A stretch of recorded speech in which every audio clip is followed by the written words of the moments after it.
अमर जी, एक बयान सामने आया है सेनेटर का, अमेरिकी सेनेटर का, जो ये कह रहे हैं कि युद्ध एक पागलपन है।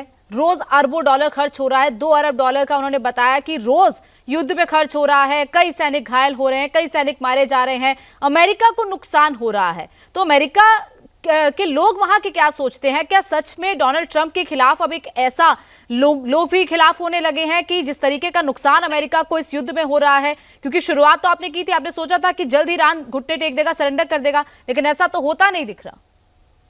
ये देखें, डोनाल्ड ट्रंप ने अमेरिका को अच्छी तरीके से डिवाइड कर दिया जी। बहुत बुरी तरीके से डिवाइड किया है डोनाल्ड ट्रंप। बहुत ही ज्यादा डिविजिव रहा है वो। अपना वाइट सुप्रीमेसिस्ट एजेंडा इनका रहा है।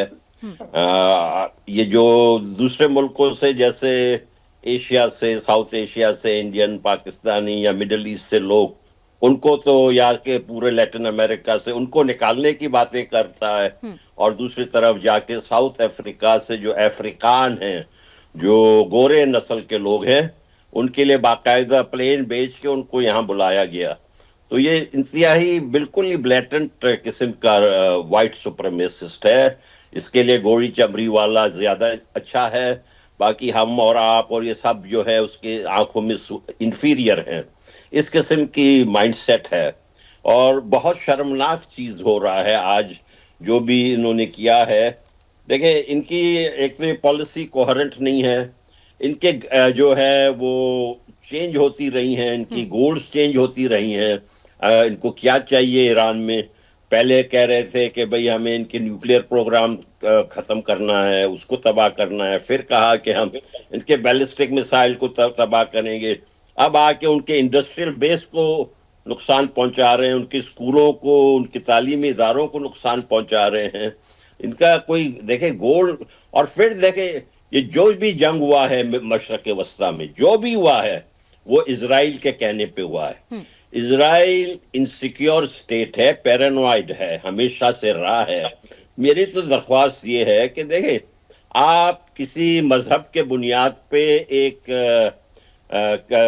जो है चर्च तो बना सकते हैं, एक मंदिर तो बना सकते हैं, टेंपल तो बना सकते हैं, लेकिन रियासत जो है अगर आप मजहब के बुनियाद पे बनाएंगे तो हमेशा ही पूरे लोगों के लिए दर्द सर होगा। आपको मालूम है, आपका हमसाया जो ये गंदा अंडा है पाकिस्तान, ये भी मजहब के नाम पे बनाया गया था ना जी।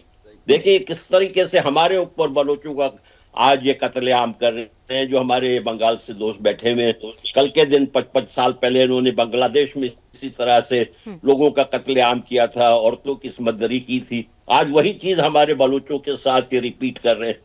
यानी अगर आप रियासत बनाते हैं किसी मजहब पे तो नाकाम रहता है, और आपको मालूम है पाकिस्तान भी नाकाम रहेगा। देखिए, दुनिया में 4000 से ज्यादा मजाहब हैं, तो क्या दुनिया में 4000 से ज्यादा मुल्कें बने? ऐसे तो नहीं होता है। इन्होंने बहुत ज्यादती की, जैसे हमारे भाई ने कहा, अयूब मिर्जा ने, कि दुनिया भर से जो है अब इसराइल में 90% से ज्यादा लोग जो है बाहर के आए हुए हैं। ये कहां से चलेगा, कैसे होगा?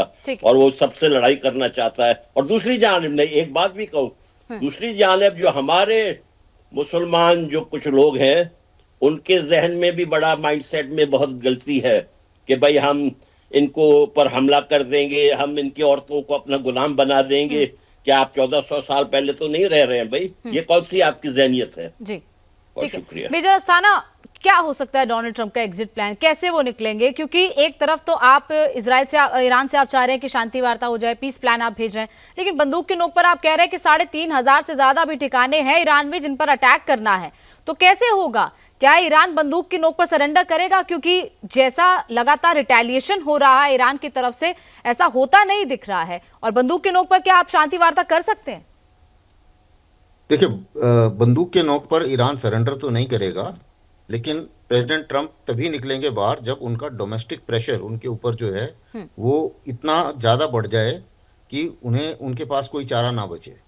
इसके अलावा और कोई तरीका है नहीं।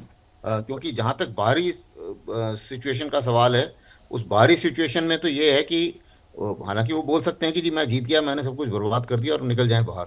लेकिन बंद करने के साथ साथ सबसे पहले तो इसराइल की मुसीबत है। अभी सऊदी अरेबिया वगैरह इनको भी दिक्कत हो रही है, क्योंकि अभी ईरान ने ईरान से दुश्मनी तो ले ली, उनको अपने बेसिस भी दे दिए, वहाँ से फायर भी आ गया। लेकिन अब इनको डर लग रहा है कि अगर अब लड़ाई बंद हुई तो उसके बाद में ईरान गिन गिन के हमारी जो मुसीबतें हैं, वल्नरेबल हम हो जाएंगे ईरान के साथ। हालांकि ईरान की ने पहले कई बार कहा है कि भाई मेरी आपसे कोई डायरेक्ट दुश्मनी नहीं है, लेकिन अगर आपकी तरफ से फायर आ रहा है तो मैं क्या कर सकता हूँ, मुझे तो फायर करना पड़ेगा ना, मुझे भी तो जिंदा रहना है। तो ये सिचुएशन में अमेरिका के बाहर निकलने का दो एक है। एक तो ये है कि भाई विक्ट्री डिक्लेयर करके निकल जाओ, तो उस हालत में इसराइल उसको करने नहीं देगा, वो एक प्रेशर इसराइल से आएगा। दूसरा ये है कि इनके इंटरनल प्रेशर जिस दिन की उनको ये लगेगा, इनका मागा बेस ये बोलेगा कि नहीं बहुत हो गया, अभी हम इलेक्शन हार जाएंगे, कृपा करके आप निकलो, तब जी। ये कोई ना कोई बहाना बना के निकल जाएंगे। और उनकी तरफ से चाहे इसराइल को कुछ भी हो वो फिर छोड़ देंगे, चाहे सऊदी अरेबिया को कुछ भी हो।